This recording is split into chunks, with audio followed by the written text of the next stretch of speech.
CC Michael, host of All Things Alberta, the podcast that knows that Alberta will be better off on our own, and we really don't care what people east of Saskatchewan thinks about it. Let's get after it.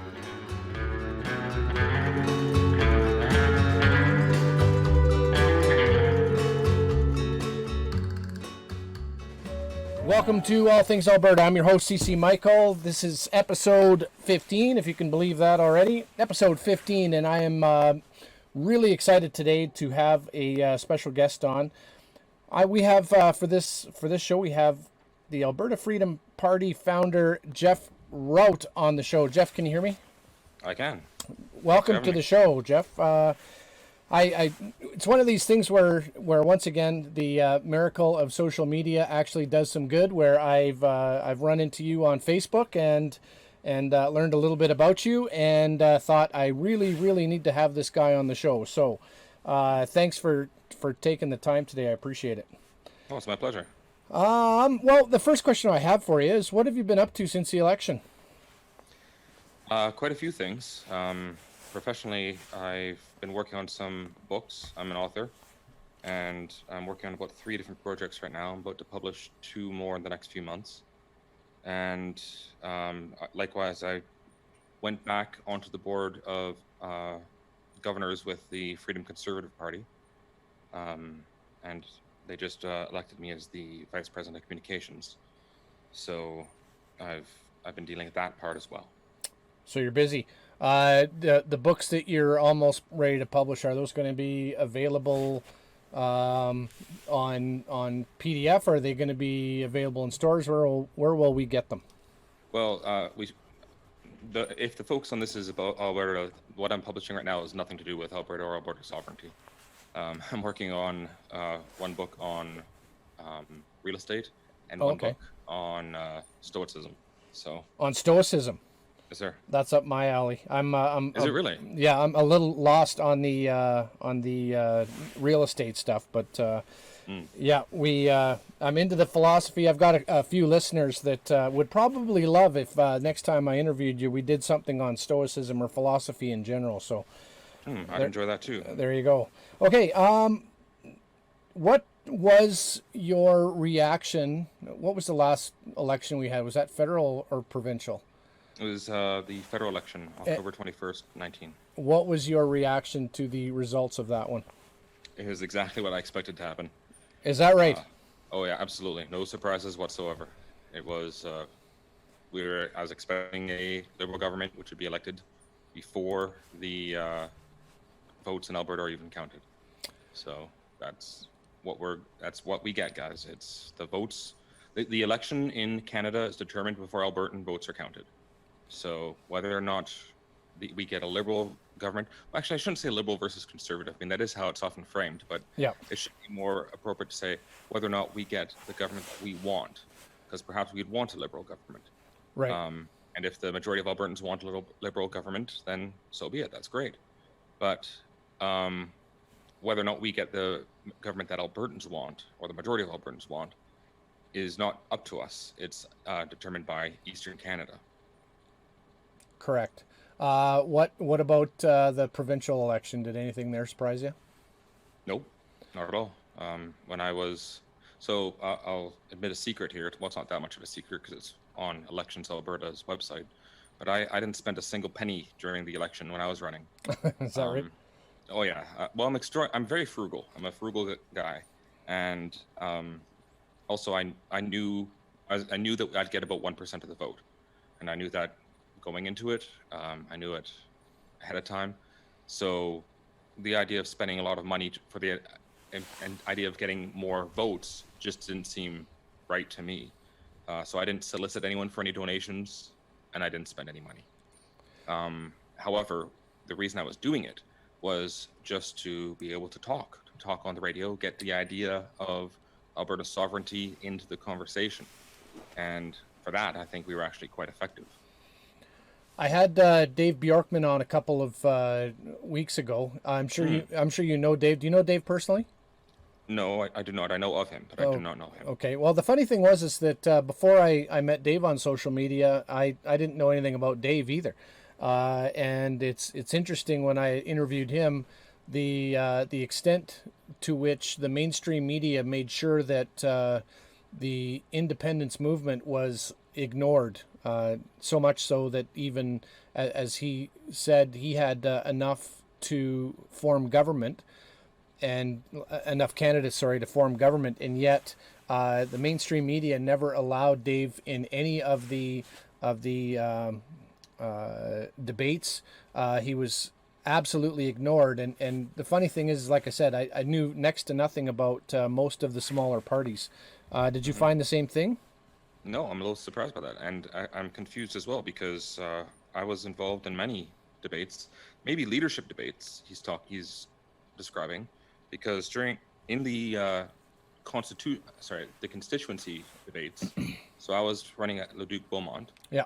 Every single party was represented, including his party, which was the Alberta Independence Party. Yeah.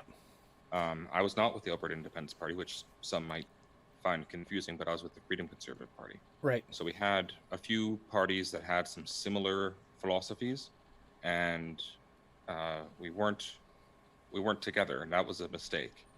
It wasn't a mistake in terms of how it turned out, because we together united or apart, we would have gotten 1% of the vote anyway. It would make no difference. Okay. But it is a mistake in terms of going forward, and that's a big part of why the Freedom Conservative Party and the Wexit Alberta group have decided to merge through a long process, because there's a lot to get ironed out with that. Right. But, we're going through that, and the board of directors of everyone has agreed, but now we just need the members to ratify it. And the expectation is that the members will ratify that? I hope so. It's a big criteria that we need, is that we need to get 75% of the members to vote in favor of it. So it's a big number. It's not just 50%. Right. And the reason for that is, of course, is just to protect our constitution from a takeover. Right. Yeah. And and that's a good thing to have, but it does mean that we have a very high bar to succeed with this. So it is a good idea for people who think that we should be merging and unifying to get a membership with the FCP and vote in favor of it. So that's a big thing that I'm trying to push right now. And is the how long do people have to get a membership? I think they've only got 14 days before the vote, so they've probably got about 3 weeks, we'll say. I don't know have exact dates though. Okay, so where does one get a membership? Go to freedomconservativeparty.com freedomconservativeparty.ca, and there is a link there to become a member, and you can choose a 1, 2, or 3 year membership, and they're very cheap. It's only about $10. We do charge for it, and again, that's to prevent takeovers, because otherwise the entire NDP could make every one of their members a member of our party, and there we go, we're done. Yeah, exactly. So. All right. Well, as I when I first made contact with you, asking you if you'd be so kind as to join us on the show, I kind of gave you a bit of a heads up as far as the reasoning behind it. And so just to give our listeners the backstory is that a couple of my listeners, probably more than a couple, but I know of at least 2 of my listeners are what we would call soft federalists. They want to be, both of them see some issues. They are both Canadians. They have been proud to be Canadians. However, that tide is changing, but they want to be convinced that separation is a good and viable idea. So far, I have failed in my abilities to present an argument that would convince them. But after listening to your interview on 630 Chad, I think you might have the right answer. What would you say to convince these 2 gentlemen? Well, I would say let's get rid of the concept of separation versus federalism right now. And let's just talk about a concept that your vote should matter. And I think that's actually a very important aspect of democracy. A meaningful vote it's not just symbolic. We need to have a means to actually affect our government. And if you don't like what's happening in your government, then realize it's because you don't have any control over it. Now, think of it this way. Let's imagine that instead of a government, Canada had, like, instead of an elected government, Canada had a king. Well, of course, we are a monarchy, but like just a king that doesn't have any other, there's no other power, no parliament, just a king, right? Now imagine what that would look like. Well, they would control the vote. They would control all the laws. They would control all the policies, right? And you wouldn't have a say.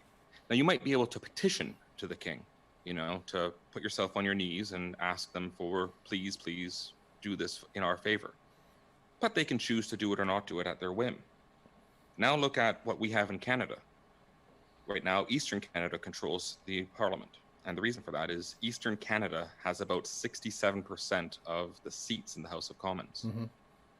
And they've got even more of a percentage of the seats in the Senate. So if you've got a 67% control of the House of Commons and you need 50% to enact law, effectively, you've got 100% of the power.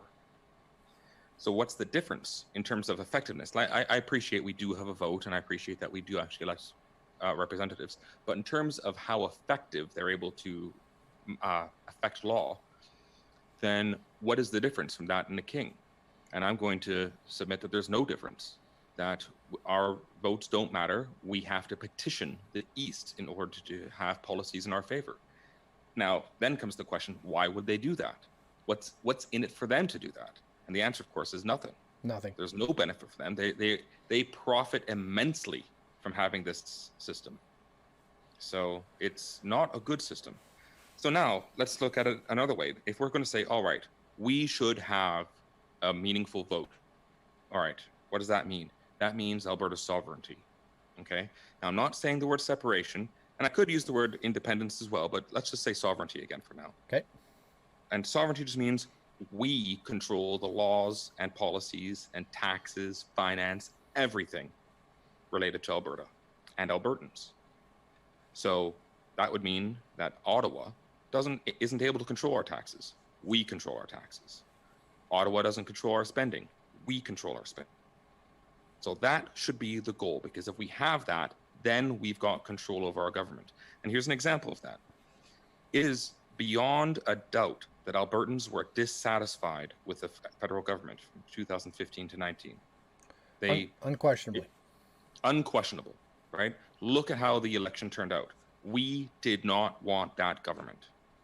Now, it's also true that we didn't want the NDP government from the same years, 2015 to 2019, right? But with the NDP government, we were so unhappy with that government, we voted against it, and it changed, right? Yep. So we were actually able to affect the government on a provincial level, because there our vote actually matters. Federally, we voted overwhelmingly against the government. Nothing changed. Our vote doesn't matter. In fact, and again, the government and Prime Minister of Canada are declared before our votes are even counted. So let's stop kidding ourselves by thinking that we actually have an actual democracy. We've got a democracy in name only for Albertans. For Albertans, Canadian democracy is a spectator sport. Well, and what's interesting is when I interviewed Dave, he gave me and the listeners the real ins and outs of the federal system, not just federal system, but even the provincial system. We'll call it the Canadian system, in which the ruler on high, the leader of the party, is the actual person with all of the power in the party. And so when we talk about having a monarchy or a king or a dictator, according to Dave, that's the Canadian system. So if we don't like what Trudeau's doing, Trudeau, even inside his own party, can ram through whatever ideology that Trudeau has in his party, and there is little to nothing that the party can do about it. I don't agree with that. No? No. We can look at a few examples contrary to that. One of them is Alison Redford. Alison Redford was acting in a way that Albertans did not like, and they were able to affect that leadership change. The leader of the party is only the leader of the government so long as they've got confidence of the House of Commons or the legislature. So if the party can change who the leadership is whenever they want to.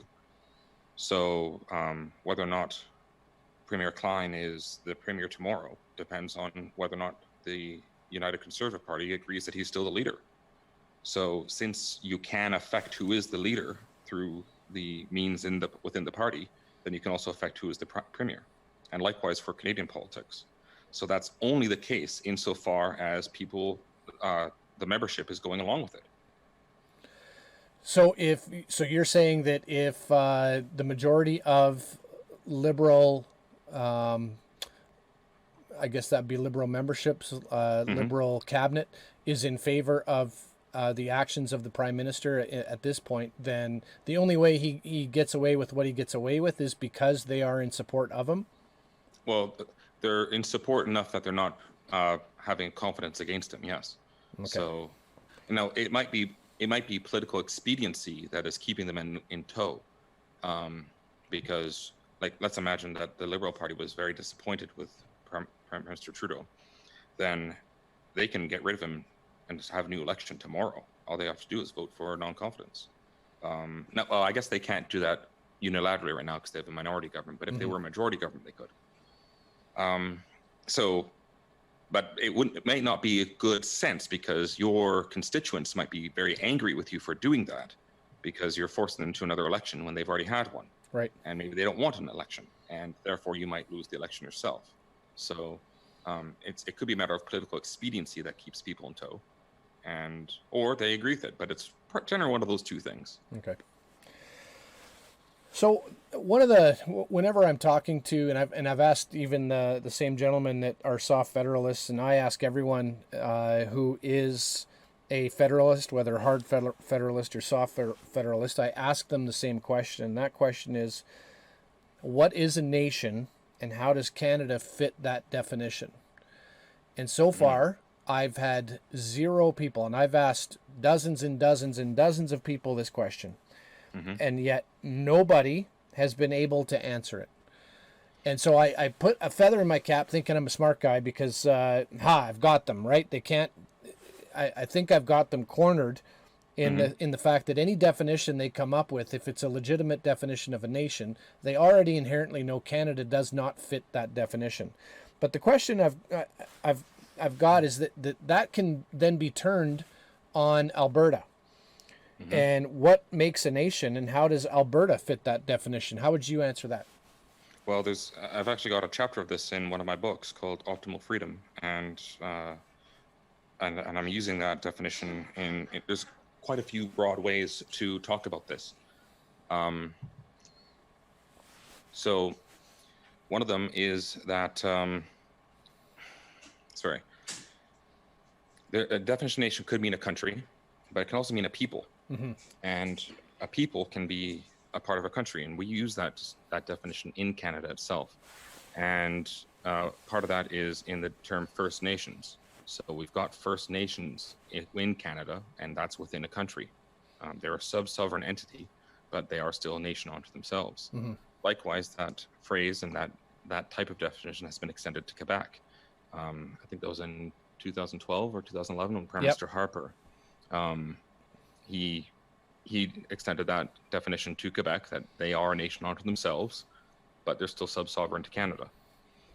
So we can easily apply that type of definition to get to Alberta. I mean, do we have any type of distinction? Well, there's quite a few types of distinction that Albertans have, and the most obvious is geography. We've got a geographical distinction. There's a boundary of Alberta, and those within it are Albertans, and those without it are not Albertans. So that's that. But there are other distinctions as well in terms of culture, heritage, and shared political beliefs, or at least a more common political belief. So, yeah, there's many different types of ways that you can look at a nation, and unquestionably, I would argue that Canada does meet that distinction. It does meet that definition, but likewise, so does Alberta. Okay.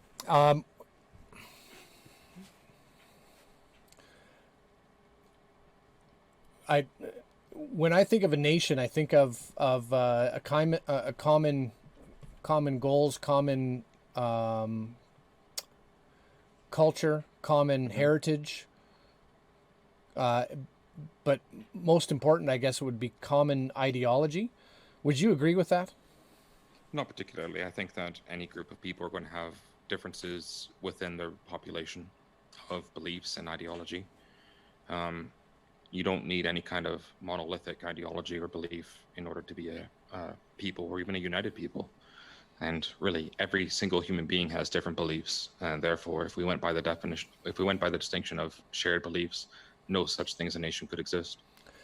But when you say united, we have to be united around something. Mm-hmm. And that would be the ideology in which I'd be talking about, is you have to be united around. Yeah, you have to be united around something, and usually for a nation that would have to be around a set of what we might say common beliefs. Is that, you know what I mean? Like, we have to have a foundation by which your nation is set upon, and everybody has to somewhat at least agree to the vast majority of what that is. Would you agree with that? No, I wouldn't. You're never going to get everyone to agree on anything. Literally nothing. There's not a single concept that every person will agree with. And we can go as far as saying life is good. If we said life is good, not everyone will agree with that statement. So, especially not the Stoics. No, I wouldn't agree with that. Oh, no? No, not at all. Well, unless I guess that depends on your definition of good, because a Stoic would also say that virtue is the only good. Yes. So if we're going by that definition, then yes, I'd have to agree with that. But otherwise, no. All right. Let me see. Oh, your interview with Ryan Jesperson. Okay, so as I informed you yesterday, I don't remember where I found your interview. I thought it was on your webpage, or not your webpage, your Facebook page. So I thought I'd give it a listen. And your interview was cut off by something was going on, some announcement. Do you remember what the announcement was? Some announcement with City Hall. Yeah. I don't remember exactly what it was. Yeah. Anyway, it was cut off, and then that was the end of the podcast, or what 630 Ched had up, but there was a whole lot of Ryan Jesperson was reading a whole lot of objections and support, and there was all the feedback. But there was lots of questions in there that you wanted to answer, but because of that announcement, we, the listeners, didn't get to hear those answers. And so were you able to finish that interview? Yes. Ryan Jesperson asked me to stay on after that announcement had, so I was only slated to be there for about 20 minutes. Yeah. But he asked me to stay on beyond that, so I just sat in the room with him for about 15 minutes or so, and then we continued on with the interview afterwards for about another half hour. Okay, so it's probably too much. How long ago was that interview? Oh goodness, I think it was in 2015, so about 5 years ago. Yeah, I was going to say that when I was listening, they were still talking about the opening of the new ice arena, so that was a while ago. Yeah. But I really wanted to listen to what you had to say with regards to some of the objections, and I don't remember them all. And I'm not 5 years later. I'm not going to expect you to remember them either. But off the top of my head, did you have an answer regarding the objection of Alberta would lose all of the territory that's listed as national parks? Yeah, that one comes up quite frequently, and national parks are still within the border of Alberta. Right. And remember, we still call it Banff, Alberta. Right. And the ownership of it being federally is no different than my property being my property. So whether or not it stays within those borders, of course it would stay within the borders. But let's imagine I'm wrong here. Let's imagine that, nope. Everything we conceive of there is completely wrong. Federal land or federal parks will become part of Canada. All right. So if that happened, here's a big question for you. So what? So what? What would happen there? Does Banff disappear? Are you not able to go to Banff? I mean, Hawaii still exists. Hawaii's not part of Canada, but I go to Hawaii every once in a while. I'm sure Right. you do too. Yeah.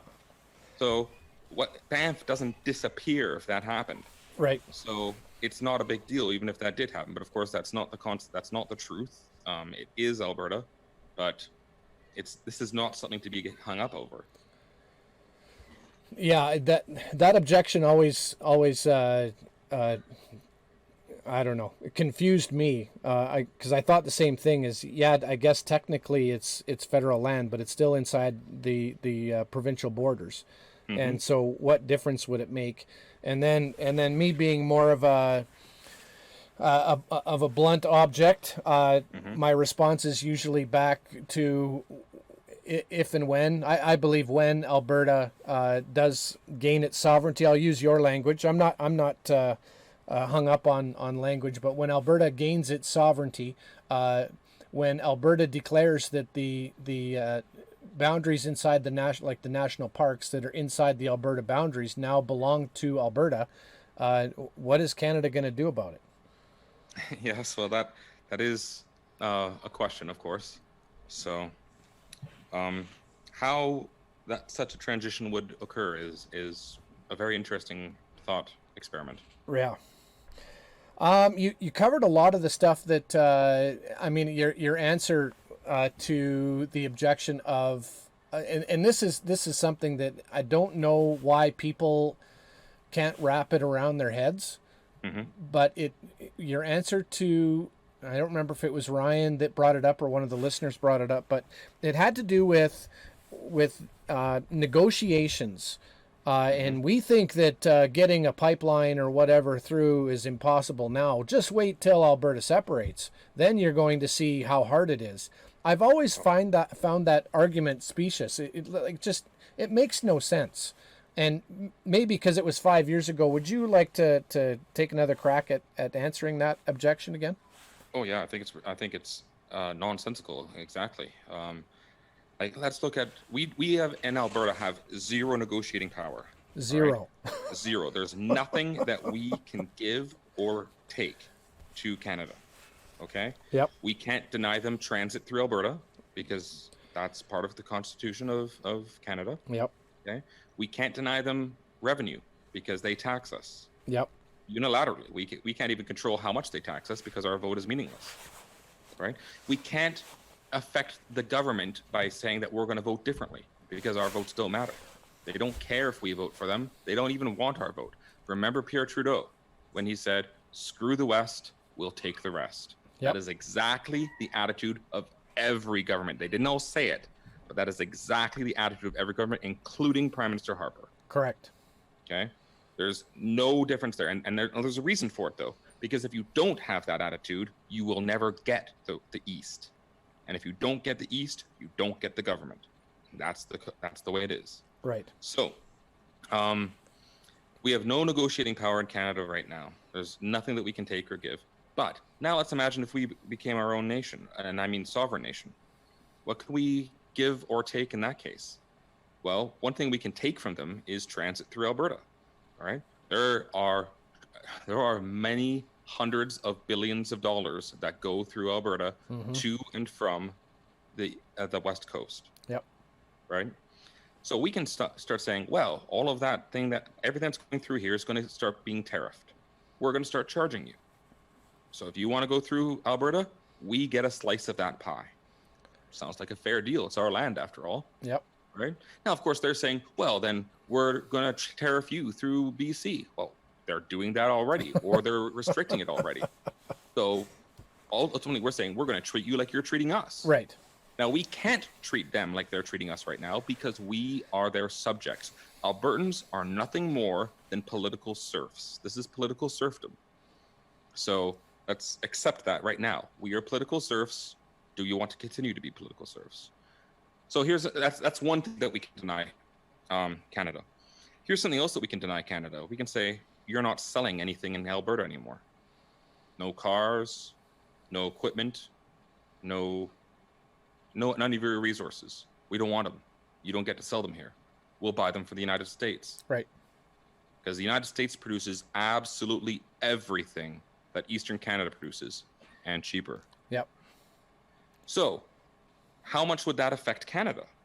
Well, the answer is Canada or Alberta imports $75 billion a year from the rest of Canada.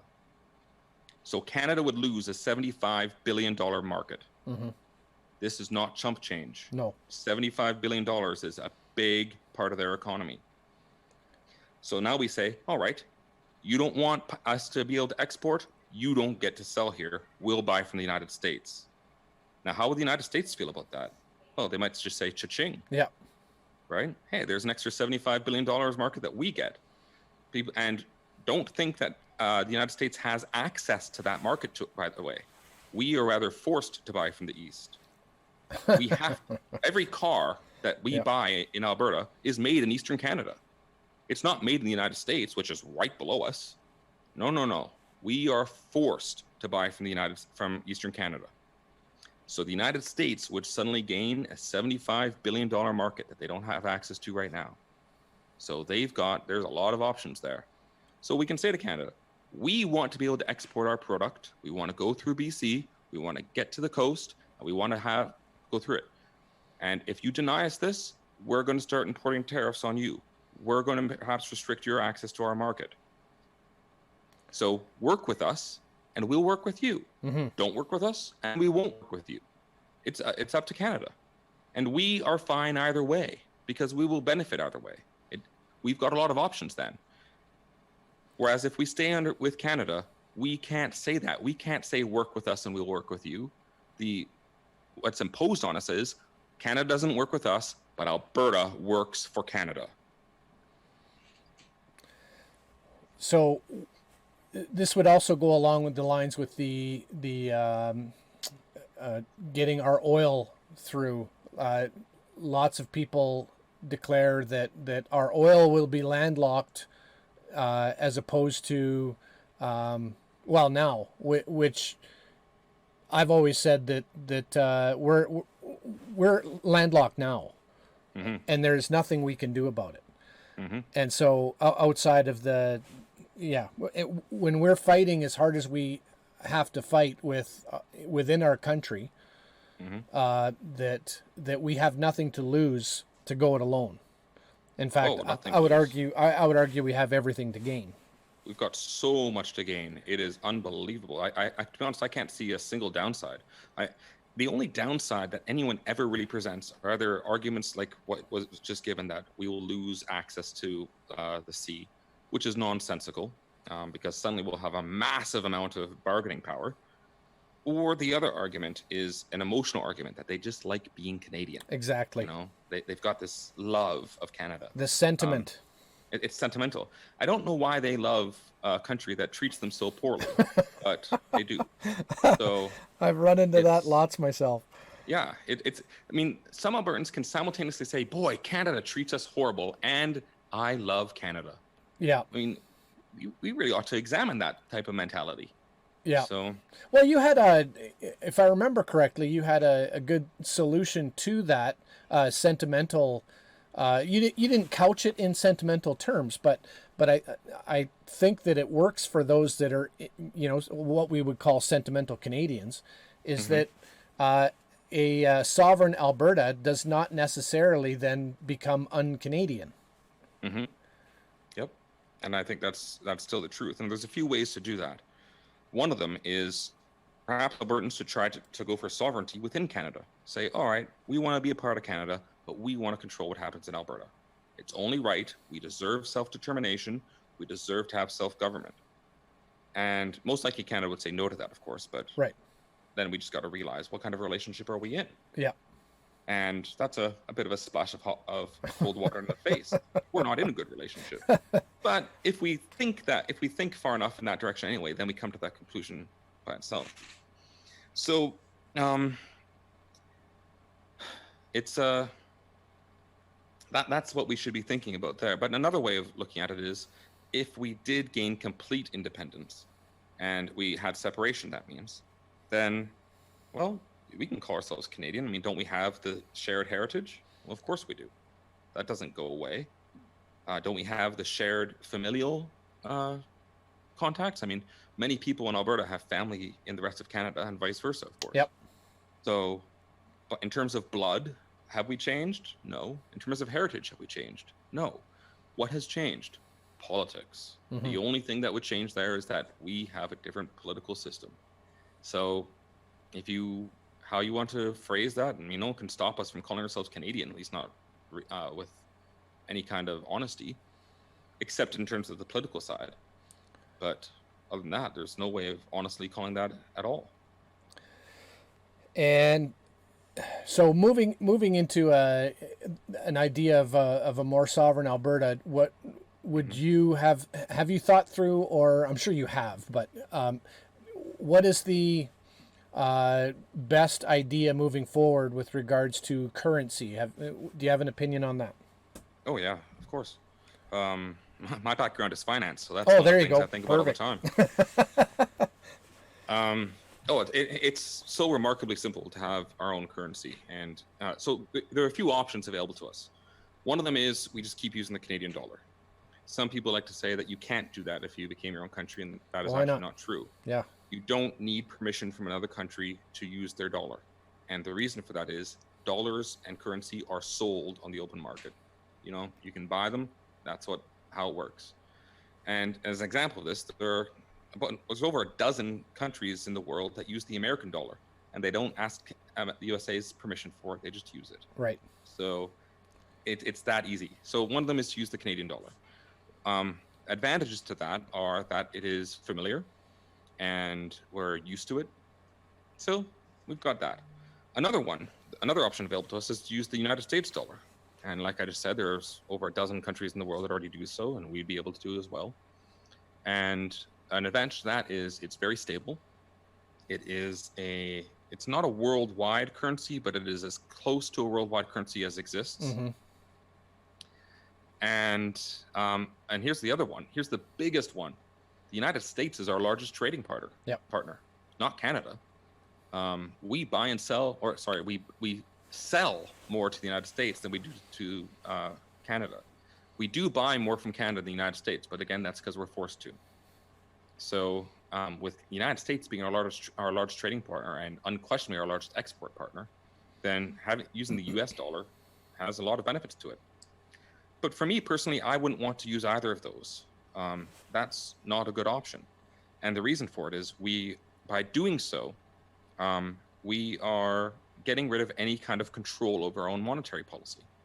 Our monetary policy would be controlled by people who aren't Albertans, Mm-hmm. which is, of course, the case right now. Using the Canadian dollar, we, Albertans, have no control over the monetary policy. No. And very frequently, and in fact almost always, the monetary policy of Canada doesn't work well for the Alberta economy.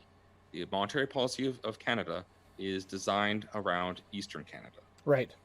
So that's who the monetary policy benefits. If their economy is in trouble, the monetary policy will reflect that. And if the Alberta economy is fine in that situation, we're going to get hurt by that type of monetary policy.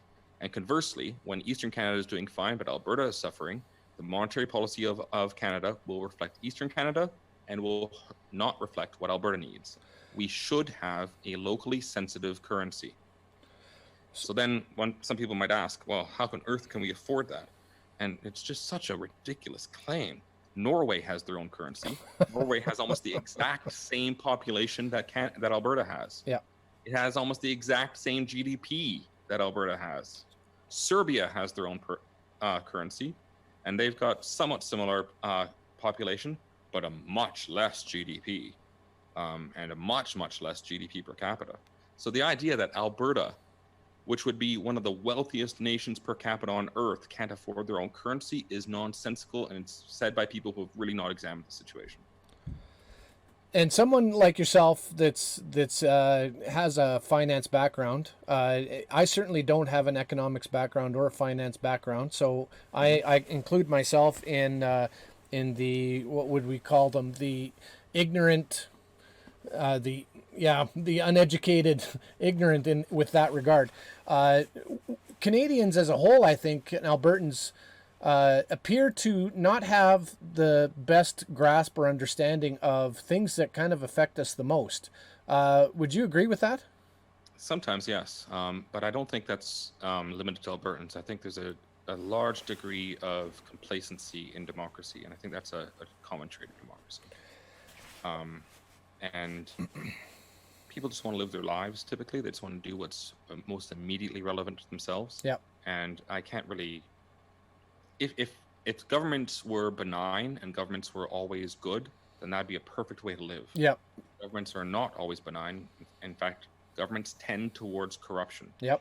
Governments, Alberta government too. Yep. Like, if we became sovereign, our own government will always tend towards corruption. So Yep. it's going to be our responsibility as citizens to watch it like a hawk, and have a system where our citizens have a tremendous amount of control over what happens. I think part of the issue that we're going to be running into as sovereigntists or separatists is that making people believe that we can do this. The number of objections that have been brought up, and the objections seem to keep coming, but the underlying aspect I find to all of the questions is, and this is my terminology, so it's going to be a little more blunt than maybe some more politically correct people would say, is that Albertans are too stupid to figure out how to have our own passports, as an example. Yeah, we can issue driver's licenses, but somehow we couldn't issue passports. We Right. just don't have the capacity to do it. Again, boy, it's almost like I would call it's serfdom mentality. It's people who think that they need a big daddy government to watch over them, that they just can't do it themselves. Exactly. Even though we're doing everything else in relation to it. And I mean, Albertans are actually highly educated. There's a great deal of education in Alberta. So the concept that we are unable to accomplish things that every other nation on earth is able to accomplish. Exactly. What on earth are you thinking? Exactly. And for the can-do attitude, the alleged can-do attitude of Albertans is astoundingly, like, I don't even have words for it when you run into the underlying presuppositions of some of these questions. Like somehow we're not going to be able to figure this out. I think the can-do attitude of Albertans is actually being reflected, because there's a lot more Albertans who are talking about sovereignty for Alberta than there are other provinces right now. That is very true, and I think there are. It's because I'm running into a whole lot of people that have their doubts, right? Well, and then the other aspect, of course, is that any movement such as a sovereigntist movement ends up attracting, as Dave Bjorkman said, it attracts the anarchists and I think he called them wingnuts. He says any movement like ours will attract those that are the very how do I say this? The very element that any legitimate movement doesn't want. Like, if you want to go mainstream, if you want to get your 50% plus, that you want to get your everyday Joes and Janes on board, you have to do something to squash the radical element. And yet it looks like I'll call it the Wexit movement, just as a hashtag, not as the actual Wexit party, but the whole thing. I have family members myself that when you bring up being a separatist or a sovereigntist, you are dismissed. Like, you're an idiot. You are the village idiot, and anyone even contemplating such things is a radical. And I've been called a radical, and I think that for the most part, I try to interview people like you and others that are smarter than me and have intelligent answers to the objections brought forth. And yet there is still that underlying aspect of society that looks upon sovereigntists or separatists as being wingnuts. Are you running into that at all? Or is it just in my neck of the woods? I don't personally run into that too much. I do, well, online you do all the time, but I mean, let's remember the quote that first they ignore you, then they laugh at you, then they fight you, and then you win. So. And where are we in that process? Right now, we're in between the ignore and the laughing at. Okay, so we got a couple stages to go. Yep, we got a couple stages to go. But another thing to look at is remember, it's not rational to attack an argument by attacking the person speaking it. No. And that's what is often done. And that's what's done. When someone says you're a radical, you're a wingnut, that's precisely what they're doing. They are avoiding the actual argument. Yeah. And and just trying to take the easy way out, saying wingnut. And if they actually attacked and discussed each item involved with sovereignty, well, then they'd have to do some thinking of it. And generally speaking, actually, when people do that, they don't win. Right. It's the independence concept seems to win if we actually discuss the elements of independence. Right. I have just one more one more question before I ask you our path forward. And I think it's a big one. I promised to take up less than an hour of your time. We're at 45 minutes now, so this will be the last question. It's a big one, and it has to do with First Nations issues.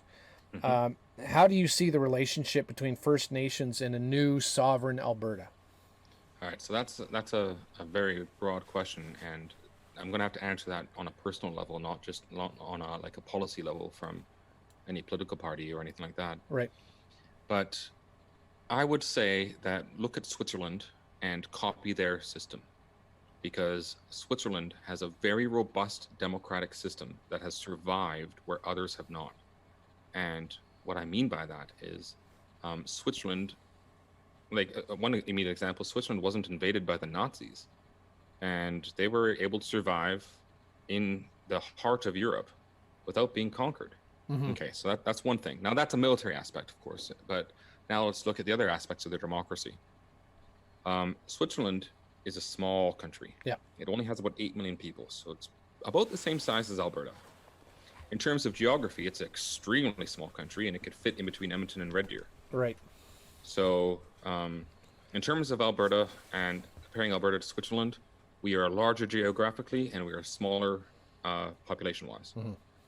So it's a good model to look at, though. And even though Switzerland is so small, they actually have they're divided politically into 26 sovereign cantons. And those cantons have a significant amount of political power. And one immediate one is the power of immigration. If you want to move to Switzerland, you don't just get to move wherever you want. Each canton gets to decide whether or not you're going to live there. So they've got, even though they're small, and there are some cantons that are measured in the tens of thousands of people. So they're not measured in millions, they're not measured in hundreds of thousands, just tens of thousands. Big gated communities. Big gated communities. And that doesn't necessarily mean that they turn people away, because people do immigrate to Switzerland, but they decide. And so they get to decide many aspects of their lives, and that's the way it should be. Let's talk about gun control, for instance. Let's imagine that Alberta was sovereign. All right, so what kind of gun control should we have? Well, I would say divide Alberta up into cantons, just like Switzerland. Copy the model. It's a good model, follow it. And divide it up into cantons. So Edmonton would have its own canton, but some parts of rural Alberta would have their own canton too. And what that would mean is that each of those cantons should decide what gun control they want to have. So maybe Edmonton wants to say no guns in Edmonton, none, not hunting rifles, nothing. That's what the majority of us want. Well, I would say that's their right. Okay, now I live in Edmonton, by the way, and I wouldn't agree with that policy, but I also believe in following the will of the majority. So if the majority of Edmontonians want that, that's what it should be. But a rural community might say, we want guns for everyone. It's the government will give you a gun. It's mandatory. And we might laugh at that, by the way, but that is actually also very similar to Switzerland. Right. So such policies do actually exist.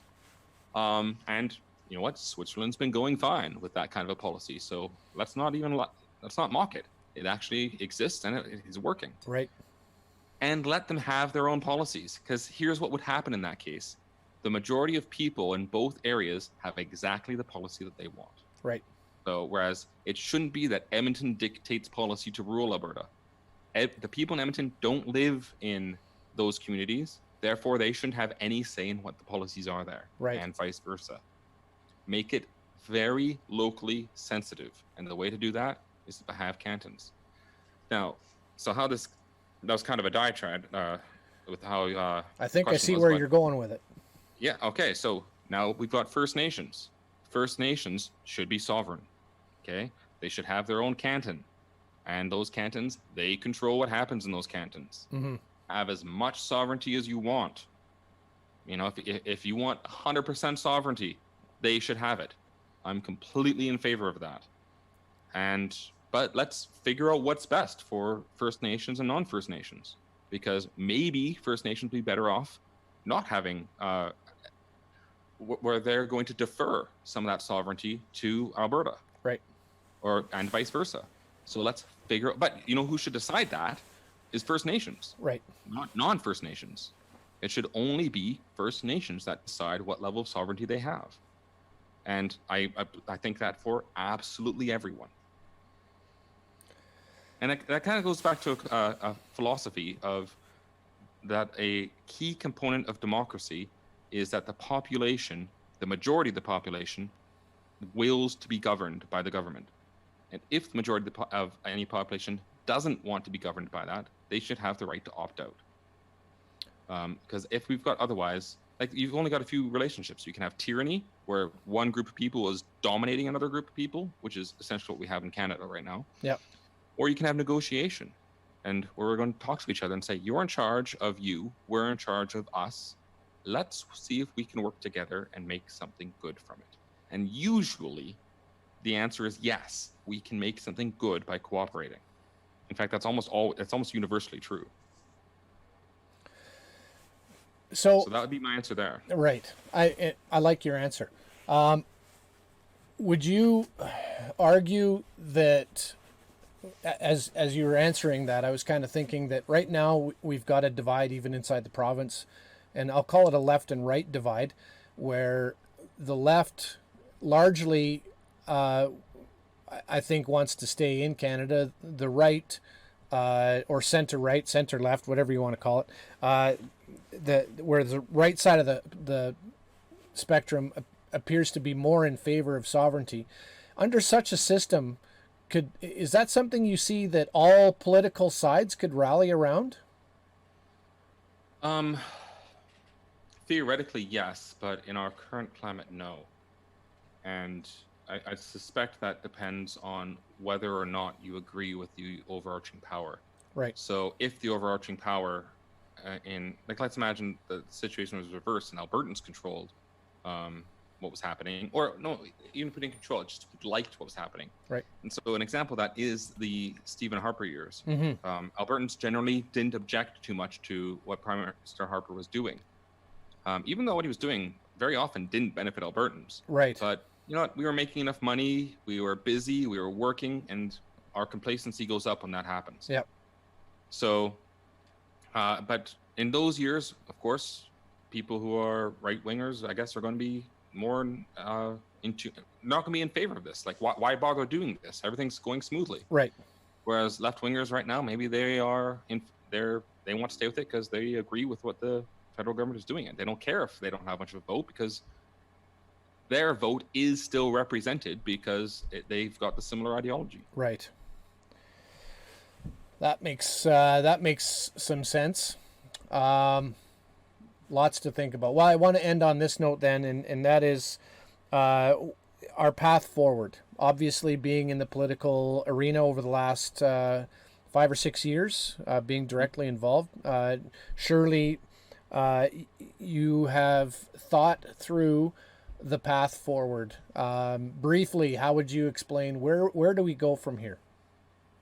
Well, if we want to, in terms of promoting Alberta sovereignty, there's a few steps, and the first is to try to unify as much of the sovereigntist movement as we possibly can. Right. And that's a big part of the FCP's idea, and they're working on their 5-point plan of doing that, and we're doing it with some success. Right.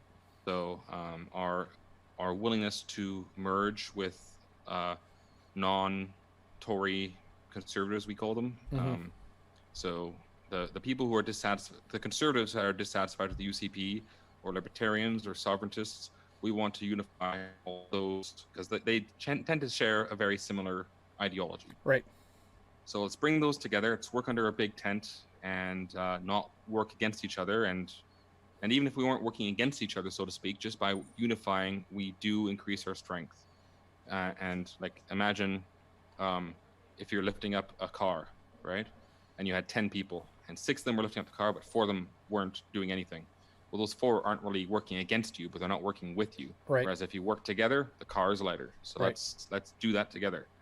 And the ability for us to, or the willingness of the FCP to unify these, and that's open to absolutely all of them, is still there. And we want to do that. That's our policy, to try to unify. And so that's. Oh, sorry. Go ahead. I was just going to ask how it's been hard. After talking with Dave, he was part of the IAP, correct? Yes. And are they talking? Are they on board? Like, I agree 100% with the unification. We can't have splinter groups all over the place. How close are we to actually having a unified group going forward? Well, I think it's very close, actually. I mean, Wexit Alberta and FCP are merging, and Yep. Wexit Alberta has the most support, the most popular support, we'll say. Yep. And but they didn't have organization. They didn't have a functioning government. They didn't have a functioning. They weren't a party. Right. And if you're not a party, you can't have those things. Right. And that's what I mean by that. Whereas the Freedom Conservative Party, it did have those things, and it had them quite well. I mean, it was very organized. I was so impressed by that when I ran with the election back in 2019. Right. And they're carrying that forward. They're well organized. They've got all the constituencies that they need. They are in place. So the merger of those two forces is massive, and we are well on the way to that. AIP, which is now IPA, Right. they have not been coming to the table too much, and that's we'd like to change that, and it is still open for them. Right. So it's we definitely want to unify these two things, but the welcome mat is there. We just want them to come in. So that sounds great. Are you running in the next election then? I don't know. That depends on the membership, if they want me to or not. So there's nothing that happens in the Freedom Conservative Party that isn't controlled by the membership. So Right. Our policies are controlled by the membership. Our name is controlled by the membership. There's nothing that we, as the board of governors, do that is going to determine it. It's not a top-down policy; it's a bottom-up policy. So this is grassroots, true grassroots, not like what the UCP said they were, and then very quickly turned to the contrary. Very quickly. Yeah, it was before the election was even done. Yep. Yeah. I'm a UCP member myself, and and I have not been impressed. And most of the conservatives that I know are not impressed. I think the next provincial election is going to be an interesting one. Politics in Alberta tend to be pretty interesting, and this one I think will be the same. And it'd be interesting again if we have the NDP was the very first time in Alberta's history of over 100 years where a political party only had one term. We've never had that before. Right. Usually they go for 30 or 40 years, and it'd be interesting to see what happens to the UCP now. Yeah, they're well on their way to a one and done as well. So They might be. It'll be interesting. Well, I know for myself moving forward, I used to believe that you had to vote strategically. I've given up on that concept, and I think you have to stand on the particular ideology that you stand for. I use the term separatist, and maybe I'll adopt your sovereigntist terminology. It seems to be kinder and friendlier than a separatist. But the idea is that for those of us that need more sovereignty, see the benefits of more sovereignty, we need to start voting on the terms of more sovereignty. So, I agree. In terms of the terminology, I don't use it just so it's fluffy and happy. I use it so that it leaves all of my options open. Right. Because I'm not against separation. I'm just saying, okay, separation's one avenue that we could take for sovereignty, but there's others too. So let's look at what is going to work. Let's keep our options open, Right. so that we can do whatever's going to work. Because it might be the case that the majority of Albertans don't want separation, but they do want sovereignty. In which case, let's keep that option in our pocket, because if we just say we're only for separation, Yep. then maybe we'll fail because of it. Let's keep our options open so that we're able to work within whatever the majority of Albertans want. Those are some wise words, Jeff. I want to thank you for your time as we approach the hour that I promised I would keep you for. This has been very helpful, very eye-opening. Is there any way that people can get a hold of you if they would like to ask further questions? Any websites you want to direct them to? Well, you can go to thefreedomconservativeparty.ca to reach the party, and that's probably the best way to reach the party as a whole, not me personally.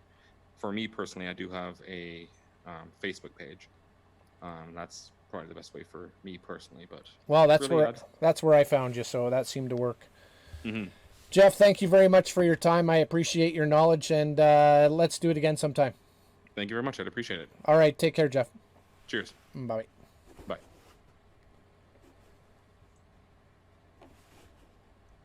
Well, there you have it, folks. I want to thank Jeff for his time. He sounds like a busy individual. Again, some different ideas floated out there. I hope that some of you that are fence sitters with regards to the separatist sovereigntist movement, giving you something to think about. I know certainly Jeff has given me something to think about. So I want to thank him for that. And yeah. Until next time, if you have any questions, anything at all that you would like to address, any ideas that you have, please leave them in the message underneath the video. If you are listening on podcast, you can get a hold of me in Twitter, Facebook, and email me. I'm easy to find. And so there you have it. One more thing, folks, with regards to the question from last, what would you do? What principle would you stand upon that would maybe cost you your job? I want to thank a few people for letting me know. Nothing seems to be one of the major answers, and that is something I want to address in a future show. That is problematic. It's very problematic, and it's understandable, but it is problematic. So anyway, keep the questions coming. Thanks again, folks. We'll see you next time.